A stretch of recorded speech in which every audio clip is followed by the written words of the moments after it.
मीरपुर नाम के शहर में तेजस अपनी पत्नी नीरू के साथ रहता था। पति पत्नी दोनों ही नौकरी करते थे। एक दिन तेजस गांव अपनी माँ के पास फोन करता है। हेलो, प्रणाम माँ। जीते रहो माँ, तुम दादी बनने वाली हो। अरे वाह, ठीक है बेटा, मैं कल ही आती हूँ। जब माँ जी शहर पहुंची तो बेटे बहू ने बहुत अच्छे से स्वागत किया। लीजिए माँ जी, चाय। अरे गर्मा गर्म पकोड़े ले आओ माँ के लिए। नीरू रसोई में गई और 2 मिनट में ही पकोड़े ले आई। जी ये लीजिए। बहू, जादू से बनाए हैं क्या? अभी तो रसोई में गई थी। यम्मी। माँ जी, शीला रसोई में पकोड़े तल रही है, मैं बस लेकर आई। हे भगवान, मेरा धर्म भ्रष्ट कर दिया तूने। अब तो गंगा जल से शुद्धिकरण करना होगा। दूसरे दिन, माँ जी मैंने नाश्ता बना दिया है, ऑफिस जा रही हूँ। पर अभी तो घर का सारा काम पड़ा है। शीला आती ही होगी, झाड़ू पोछा बर्तन कपड़े वो सब कर लेगी। हमारे जमाने में घर का सारा काम हम ही करते थे। जी माँ जी, आप बहुत होशियार हैं, मैं घर ऑफिस दोनों नहीं संभाल पाती। तो जरूरत क्या है घर से बाहर जाकर चाकरी करने की? वैसे भी घर का काम खुद करने से घर में बरकत आती है, समझी? पर माँ जी। पर वर कुछ नहीं, इस महीने की पगार मिले फिर ऑफिस बंद है। हाँ। रात को नीरू तेजस से कहती है, सुनिए जी, माँ जी बोल रही थी कि मैं नौकरी छोड़ दूं।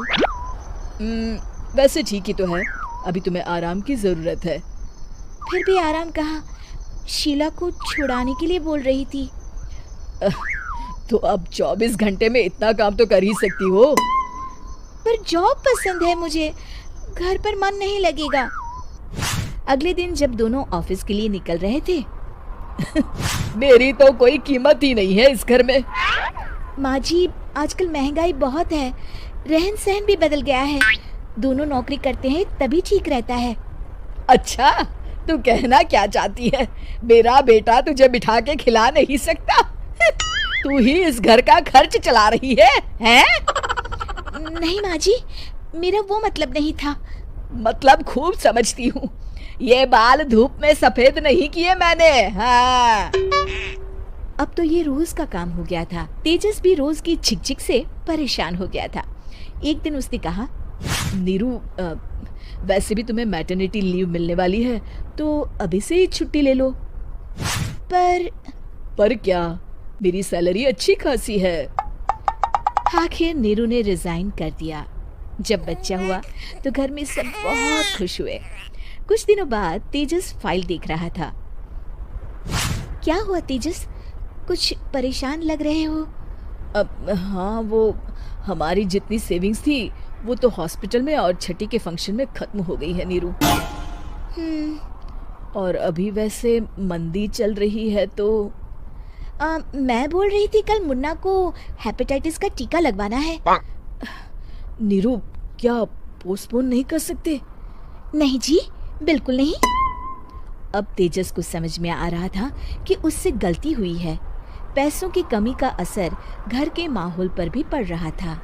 अगले दिन, बेटा मेरा चश्मा और ये दवाइयाँ ले आना, पर्चा देते हुए माँ जी ने कहा। जी। तेजस, मुन्ना के लिए दूध का डिब्बा और डायपर भी ले आना, और ये किराने के सामान की लिस्ट है, इसे भी लाना है।